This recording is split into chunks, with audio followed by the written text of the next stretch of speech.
In today's video, I found a website that supposedly helps you figure out how to pull the best cards in every box of sports cards that you're opening.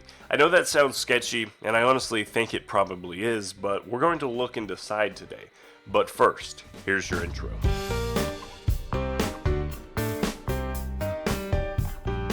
Alright, a couple little housekeeping things off the rip. For one, I know I sound kind of nasally. I was going to make this video on Friday, it's now Monday. Just over the weekend, I just felt like I got rocked by something. I had a fever, chills, achy, all that stuff. I never went to the doctor, probably should have. But at this point, I sound rough, but mentally, I at least am feeling sharp. This is the first time I've been vertical in like 72 hours. So we're rallying, and we are going to check out packsearchers.com is what it's called. So I've seen this mentioned a couple times in Facebook posts over the last week, and it seems like this is what I would consider the dark underbelly of the sports card industry. This video is not an endorsement. This is me shining some light on a dark spot. If this works like it claims that it does, this is not a product endorsement. To loosely quote Emperor Palpatine, sometimes to have a deep understanding on how things work, you have to have an understanding for the dark side. And that's what we're doing today. So I signed up for an account, and in doing so, it took a lot of effort, and I had a lot of pop-up blockers and a lot of my antivirus software saying, hey, are you sure you want to go to this website? So something in the URL is sending off all kinds of signals that is making my security think that I probably shouldn't be here. This might be the last video I ever record on this computer, we'll see. But I do have an account now, and now that I'm signed up, I was really excited, and I was like, oh, let's check out these new products. So I clicked here, and of course, there is nothing I can read. Turns out, I think I need to subscribe to see how this works. Alright, so we are completing my PayPal transaction. Hopefully, we are going to be good to go. Alright, so it looks like my PayPal payment went through to a Cody Munger. So he must be the web designer here. So it's just a forum, basically, for sharing information as you learn it. We gotta just figure out what we got going on here. Here's forum rules. Everyone read before posting. There's probably one about no filming for YouTube videos. We're pretty lenient about what you can and can't do, but the following actions will result in getting you hit with the dreaded ban hammer. There'd be nothing worse than being banned from a website I will never use again. Let's just get to the juicy stuff. Where do I find this? Here's questions for new members. Ask your beginner questions here. Alright, I don't see a lot of action on this thread. Like, some of the most recent stuff is from 2020. So we're going to go to what promises to be probably the juiciest thread, which is the new products. And it looks like, as you would guess, there's basically a thread for all these new products. So let's just go to Optic Football, because that's something that I just bought quite a bit of myself. Have a video coming out on that soon.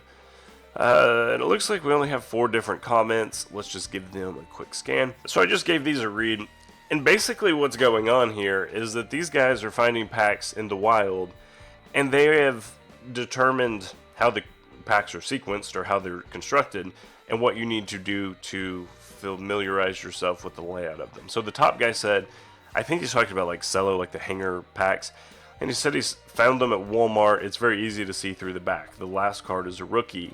The hit is the card behind the last card in the pack. He found a Drake May Green Velocity. So to paint the picture, they have like the cello pack, and I guess this guy's just in Walmart just fanning through the cards and looking through the back of the pack. That is some of the most lowly activity, because another guy, let's go back to the thread, another dude said that he figured out the downtowns are the third cards from the back and they're facing forward. So if you have the thing turned over in your hand and you're just peering through the back, the cello packaging, then you can see that the downtowns are in there if they have a downtown. It all kind of seems like bullcrap to me. Like, I'm not doubting that it doesn't work, just the fact that people are doing this. I'm picturing people standing there in their pajamas in the card aisle, searching through the packs, and it is very disappointing. This is why I do not like buying sealed packs on eBay, loose packs, because there are so many people with these kind of tactics that know that they've pulled out, if there's going to be a nice hit,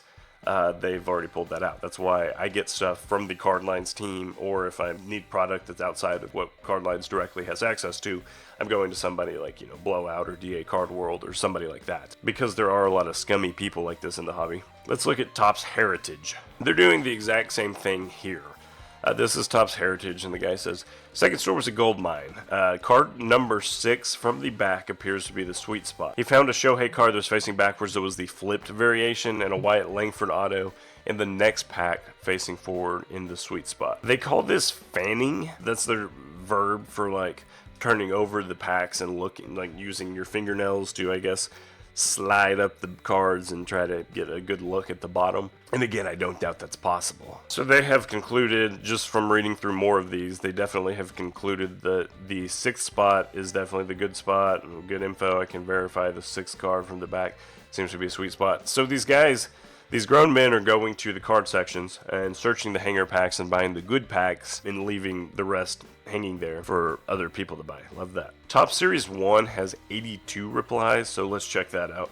Alright, so here's a post under Top Series 1 from Jim Buck 2, where he said he found a bunch at Target, and then he broke down how they're all constructed. So he says, like, Auto found 4th insert face front.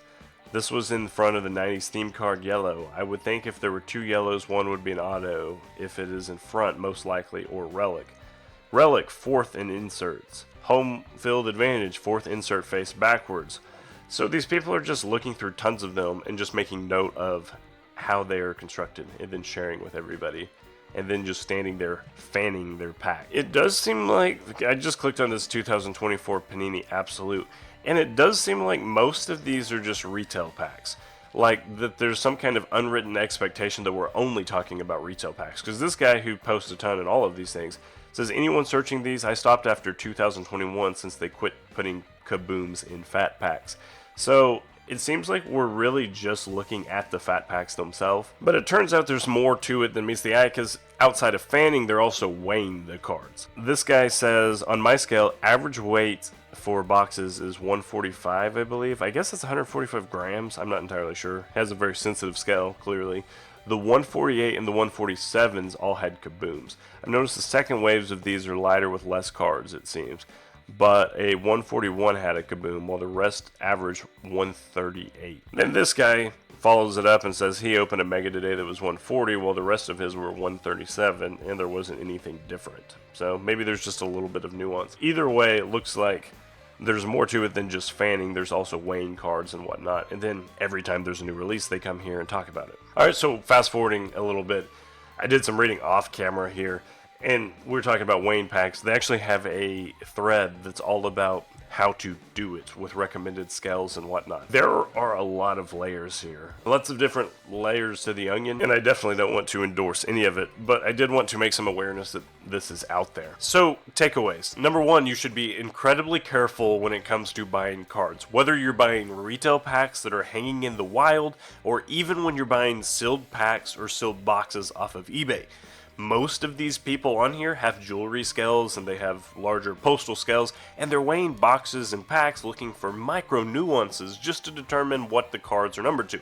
I saw posts that were saying, hey, the camo numbered to 25 cards weigh 14.3 grams, so it makes the pack weigh this. When people are that specific and in the weeds with it, it is really problematic. My suggestion would be only buy from reputable people. Again, like I said, I typically buy from the Cardlines team because I know and trust them just with general integrity in the card space.